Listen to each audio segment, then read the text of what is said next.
Welcome back بچوں. تو break پہ جانے سے پہلے ہم یہ بات ڈسکس کر رہے تھے کہ کیسے بت پرستی پھیل گئی اس قوم کے اندر، اور اس کے بعد نوح علیہ السلام آئے اور آ کے لوگوں کو توحید کی دعوت دی. اور توحید ہوتی کیا ہے؟ لیکن پتہ ہے لوگوں نے کیا جواب دیا؟ لوگوں نے یہ جواب دیا کہ بھائی ایک انسان ہمارے بیچ میں پیغمبر بن کے کیسے آ سکتا ہے. انہوں نے یہ کوشچن اٹھایا. جب ہمیں کسی کی بات نہیں ماننی ہوتی نا تو ہم کیا کرتے ہیں؟ ہم اس کی پرسنالٹی میں پرابلمس نکالنا شروع کر دیتے ہیں. ایسا ہوتا ہے کئی دفعہ کوئی کلاس کی مانیٹر ہمیں پسند نہیں ہوتا، ہمیں اس کی بات نہیں ماننی ہوتی، تو ہم مس کو جا کے بولتے ہیں مس یہ تو خود ایسے کرتا ہے، ہم اس کی بات کیوں مانیں. ایسا ہوتا ہے جس کی بات ہمیں نہیں ماننی ہوتی. تو انہوں نے یہ کیا کہ انہوں نے آ کر یہ بولا کہ آپ تو ایک انسان ہیں، آپ ہمیں کیسے بتا سکتے ہیں. وہ حیران ہو گئے. اگر کبھی بھی ہمیں کسی سے ہیلپ چاہیے ہے تو وہ ہمارے لیول کا بندہ ہوگا تو ہم اس کی بات سن سکتے ہیں، اس سے ریلیٹ کر سکتے ہیں. اگر ممی ہمیں کہتی ہیں کہ اس کی طرح پڑھو تو وہ ہمارے ساتھ کسی اور کلاس میں پڑھا ہوگا. ہمیں ممی کہتی ہیں کہ تمہارے اس کزن کو دیکھو وہ کتنا اچھا پڑھ رہا ہے، وہ ہمارے لیول پہ ہوتا ہے نا. کبھی ممی یہ تو نہیں کہتی نا کہ تمہارا جو کزن جاب کر رہا ہے اس کو دیکھو وہ کتنی اچھی جاب کر رہا ہے، بیکاز وہ آپ کے لیول پہ نہیں ہے. تو اللہ تعالیٰ جب ہمیں اپنا پیغام دینے کے لیے کسی کو منتخب کریں گے تو وہ انسان ہی ہوگا نا. میں انسان ہوں تو مجھے انسان آ کے بتائے گا نا، فرشتہ تو آ کے نہیں بتائے گا، ہے نا. وہ ہمارے لیول پہ تھے نا، تو اس لیے وہ آئے. اس کے بعد انہوں نے پتہ کیا کہا؟ اس کے بعد کچھ لوگوں نے حضرت نوح کی دعوت کو قبول بھی کیا. لیکن پتہ کس نے قبول کیا؟ غریب لوگوں نے قبول کیا. اب انہوں نے ایک اور آبجیکشن اٹھا دیا. انہوں نے کہا کہ آپ کی دعوت تو غریب لوگ قبول کر رہے ہیں، امیر لوگ قبول نہیں کر رہے ہیں. اور یہ پورا ایک ڈیبیٹ ہو گیا. ان کے جو زمانے کے اندر سردار تھے، بڑے بڑے پاورفل پوزیشنز کے لوگ تھے، انہوں نے کہا کہ ہم آپ کی دعوت کو نہیں مانیں گے. اور وہ اڑے رہے اور ڈٹے رہے. ان کا نوح علیہ السلام کے ساتھ ایک ڈیبیٹ بھی ہوا. اس ڈیبیٹ میں انہوں نے پتہ کیا کہا؟ انہوں نے کہا کہ اگر تم ہمارے اوپر عذاب لانا چاہتے ہو تو عذاب لے آؤ.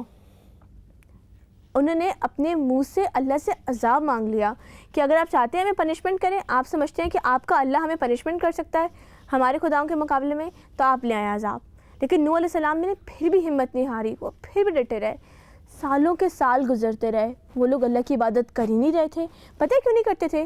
ایک جنریشن فوت ہوتی تھی نا، کوئی فوت ہو گیا، کوئی مر گیا، تو وہ مرنے سے پہلے اپنے بچوں کو نصیحت کر دیتے تھے کہ نوح علیہ السلام کی بات مت مارنا. ان کے پیرنٹس فوت ہوئے، وہ بتا کے مریں گے کہ اللہ کی عبادت مت کرنا، نوح علیہ السلام کی بات مت ماننا. اسی طرح جنریشن کے بعد جنریشنز اپنے بچوں کو یہی سبق دیتی رہیں کہ ان کی بات مت ماننا. کوئی اسلام نہیں لایا، بہت کم لوگ اسلام لے کر آئے. آخر ایک دن نوح علیہ السلام بھی تھک گئے. 950 سال گزر گئے سب کے اندر. اتنے ٹائم تک انہوں نے عبادت کی. اس کے بعد انہوں نے پتہ کیا کہا کہ اللہ اب ہمارا فیصلہ کر دیں. وہ بھی انسان تھے. تو پھر اللہ نے پتہ ان سے کیا کہا کہ جاؤ اور جا کر ایک کشتی بناؤ. وہ بھی پہلی کشتی تھی جو دنیا میں بنی اس طرح کی، اتنے بڑے لیول کی. ایسی کشتی بناؤ جس سے پہلے نہ کسی نے دیکھی ہو، نہ اس کے بعد کوئی بنائے.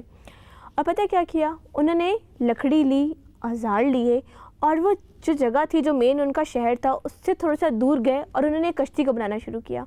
وہ ایک صندوق کی شکل کی لگ رہی تھی جب وہ شروع میں بن رہی تھی. اس کو پورا پراپرلی فارم کیا، اس پہ کام کرتے رہے. لوگوں نے بھی ان کی مدد کی. کہتے ہیں کہ انہوں نے اس کے لیے بہت سارے درخت کاٹے. جو ایمان والے تھے انہوں نے بھی ان کی ہیلپ آؤٹ کیا. آپ کو پتہ ہے جب ان کے پاس سے کافر یا مشرک گزرتے تھے تو وہ کیا کرتے تھے؟ وہ ہنستے تھے، اوہو یہاں تو سمندر ہی نہیں ہے، یہ کشتی آپ چلائیں گے کہاں پہ؟ مطلب وہ ان کا مذاق اڑاتے تھے. ان کو لگتا تھا کہ نوح علیہ السلام پاگل ہیں جو یہ کشتی بنا رہے ہیں، کیونکہ اس کے آس پاس اس ایریا میں سمندر نہیں تھا. کشتی کہاں چلتی ہے؟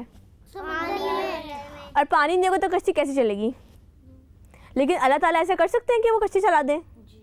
بالکل کر سکتے ہیں. اور اللہ نے ایسا ہی کیا. لوگوں نے ان کا مذاق بنانا شروع کیا. کشتی بنانے کے بعد وہ انتظار کرنے لگے. اللہ نے کہا کہ جب میں حکم دوں گا تب اس کشتی کو نکالنا. اس کے بعد یہ ہوا کہ بارش برسنی شروع ہوئی.